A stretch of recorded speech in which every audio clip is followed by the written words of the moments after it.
ہم کو روک نہ پائے گی جو حق کی راہ میں آئے گی، دیوار گرا دی جائے گی۔ ہم کو روک نہ پائے گی جو حق کی راہ میں آئے گی۔ نحمدہ ونصلی علی رسولہ الکریم، اما بعد۔ معزز سامعین، السلام علیکم ورحمۃ اللہ وبرکاتہ۔ تقریباً 4-5 ماہ پہلے ہماری ایک ویڈیو کے نیچے ایک بھائی نے کمنٹ کیا تھا۔ اس میں اس نے کہا کہ آپ ایک پاکستانی ملحد ہے حارث سلطان، اس کی ویڈیو کا جواب دیں۔ وہ ویڈیوز کے ذریعے کافی زیادہ لوگوں کو گمراہ کر رہا ہے، اور وہ ملحد ہے، دہریہ ہے، اللہ رب العزت کا منکر ہے۔ تو ہم نے اس بھائی سے وعدہ کیا تھا کہ ہم انشاءاللہ ضرور اس کا جواب دیں گے۔ میری عادت ہے کہ جب بھی اپنا کوئی مخالف بندہ ایسا سامنے آتا ہے جو کسی بھی طریقے سے دین اسلام کی مخالفت کرتا ہے، سب سے پہلے اس کی مختلف ویڈیوز کو دیکھنا، اس کے چینل کو دیکھنا، اس کی گفتگو کو سننا، اور ساری چیزوں کو دیکھ کر اس کے بارے میں ایک اندازہ قائم کرنا کہ اس بندے کی علمی سطح، علمی پہنچ کتنی ہے، اس کے بعد اس کی ویڈیوز کا، اس کے دلائل کا، اس کے شبہات کا جواب دینا۔ تو میں نے اس کے چینل کو سبسکرائب کر لیا تھا، اور میں نے اس کی کافی زیادہ ویڈیو کو دیکھا بھی ہے، سنا بھی ہے، اور پھر میں نے اس کا اندازہ بھی لگا لیا تھا۔ اس کے بعد ہوا ایسے کہ چند ایسی شدید مجبوریاں پڑ گئیں کہ جس کی وجہ سے کوئی اور ویڈیو بھی نہیں بنائی جا سکی، اور اس کے بعد جماعت کے ساتھ چلے گئے، پھر اور زیادہ وقفہ پڑ گیا۔ تو اب مسئلہ تھا جماعت سے آنے کے بعد کا کیمرے کا بڑا مسئلہ چل رہا تھا، جس کی وجہ سے میں نے کہا چلو ویڈیو نہیں بن سکتی، آڈیو بیانات ہی ریکارڈ کروا دیں۔ اس کا سلسلہ چل رہا تھا، تو میں نے ایک دن دیکھا کہ مفتی مبشر صاحب بریلی مسلک سے تعلق رکھنے والے، انہوں نے اعلان لگایا ہوا تھا کہ 23 دسمبر کو دن 11 بجے پاکستانی ملحد حارث سلطان کے ساتھ ان کا مناظرہ ہے۔ تو آج میں نے دیکھا وہ تھوڑا سا ان کی گفتگو وہ تو کافی لمبی تھی، کافی زیادہ اس میں باتیں ہو رہی تھی، تو میں نے اس کو بھی دیکھا تھوڑا سا۔ پھر میں نے دیکھا کہ یہ حارث سلطان یہ اپنے چینل کے اوپر بھی لائیو آ کر لوگوں کے ساتھ گفتگو کر رہا تھا۔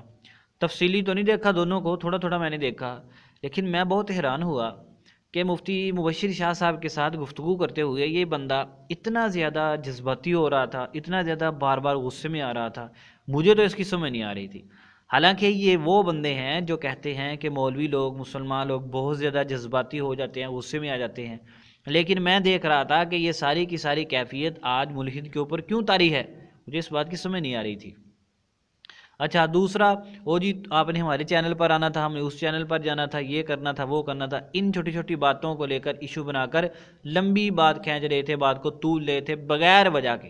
او بھائی تم اس کے چینل پہ آ گئے، چلو اپنی بات شروع کرو، جو تمہیں اعتراضات ہیں وہ اعتراضات کرو، اگلے کے جوابات سنو، تمہارا دل مطمئن ہو تو ٹھیک ہے، ورنہ نہ صحیح۔ یہ کیا کہ یہاں نہیں بات کرنی، وہاں کرنی ہے، اس طرح نہیں کرنی ہے، اس طرح کرنی ہے، یہ کوئی باتیں کرنے والی ہیں؟ اچھا پھر چلو، اس نے پھر اپنے چینل کے اوپر لائیو کام شروع کر دیا، وہاں لوگ مختلف اس سے باتیں کر رہے تھے۔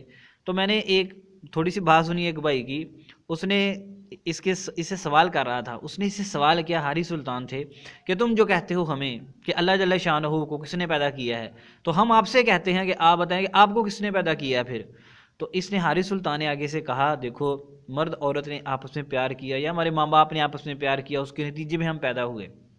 تو مجھے بڑی حیرانی ہوئی اس جواب کے اوپر کہ کس طرح کا آدمی ہے۔ اللہ جل شانہ کا جب کوئی بندہ انکار کرتا ہے، اللہ کا منکر بنتا ہے، اللہ کا دشمن بنتا ہے، تو اس کی عقل صحیح طریقے سے کام نہیں کرتی، پھر وہ فضولیات کو دلائل سمجھتا ہے۔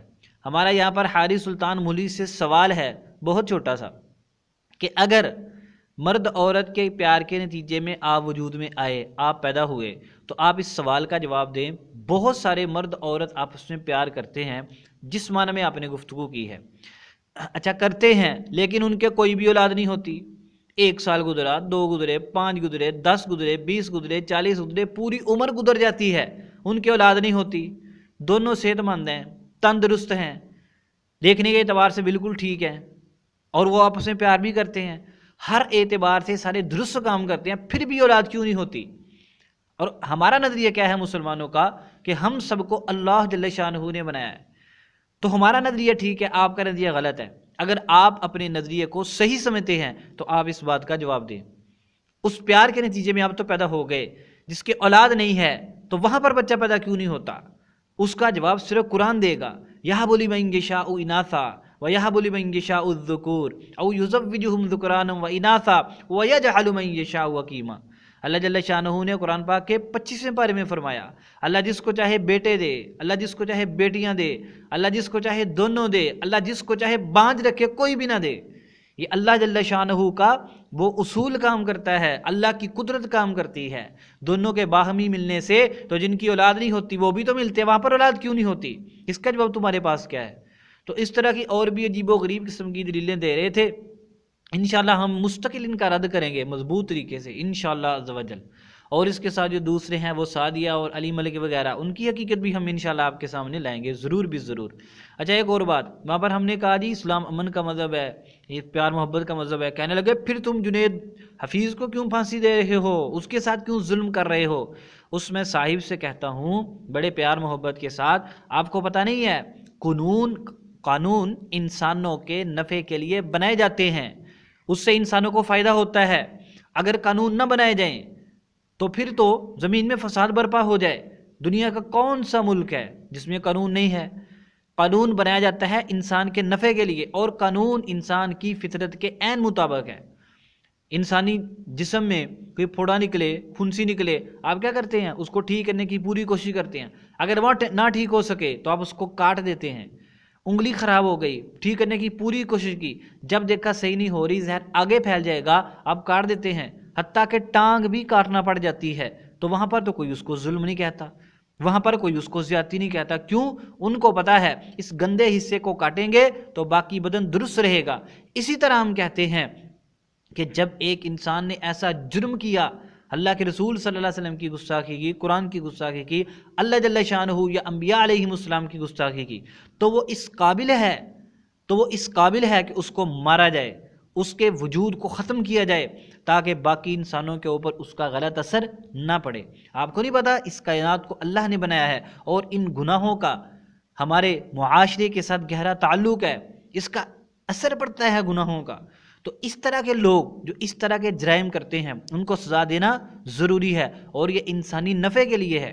ورنہ تم ڈاکٹر کو نہیں ظالم کہتے، باقی جو انگریز ملکوں میں قانون ہے ان کو نہیں تم ظالم کہتے۔ اور اگلی بات سنو، اچھا تمہاری ماں کو کوئی گالی دے، ہم بھی تھوڑی سی بات کر دیں، تم فوراً غصے میں کیوں آتے ہو؟ تو وہاں پر تمہیں یہ قانون ہی یاد رہتے؟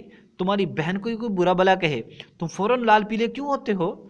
جب ہمارے نبی صلی اللہ علیہ وسلم جو ہمارے محسن ہیں ان پر بات آتی ہے تو ہم اگر غصے میں آتے ہیں تو یہ عین فطرت کے مطابق ہے۔ اور جب آپ کی ماں آپ کی محسنہ ہے، آپ کی بہن کے ساتھ آپ کا تعلق ہے، وہ آپ کی عزت ہے، تو اسی طرح ہمارے نبی بھی ہماری عزت ہے، وہ بھی ہمارے محسن ہیں، اسی طرح ہم بھی غصہ آتا ہے۔ اور تم کیا تمہاری ماں کو بہن کو جو کی مرضی کرتا رہے، تم وہاں سے آرام سے بیٹھے رہو گے؟ اگر تم بیٹھے رہے نا، پورا معاشرہ تمہیں دیوس بغیرت کہے گا، اور ورنہ تم کرو گے نہیں ایسے۔ تم تو چھوٹی سی بات برداشت نہیں کرتے اپنی مخالف، لیکن اور تم دوسری طرف آزادی، اچھا اظہار رائے کی آزادی ہے، نبیوں کی توہین ہو، تمہیں کوئی اشکال ہے، سوالات مہذب انداز سے کرو، تمہیں جواب دیں گے۔ لیکن جب تم بکواس کرو گے تو پھر تمہارا یہی علاج ہوگا، اور پھر ہم نے کون سا کہا ہے کہ اس کو پکڑ کے مار دو؟ وہ تو عدالت نے اس کے خلاف فیصلہ دیا ہے۔ اگر آپ کا دل اس پر مطمئن نہیں ہے، آپ کو سوالات ہیں، تو آپ عدالت میں جا کر اعتراضات کریں۔ ادھر فضول بک بک کرنے کی کیا ضرورت ہے، اور نہ ہی اس کا کوئی فائدہ ہے۔ تو ہم انشاءاللہ اسی طرح ملحدین کو جواب دیتے رہیں گے۔ ہم اللہ جل شانہ سے دعا کرتے ہیں کہ اللہ تعالی ہمیں اسباب عطا فرمائے تاکہ ہم اچھے طریقے سے کام کر سکیں۔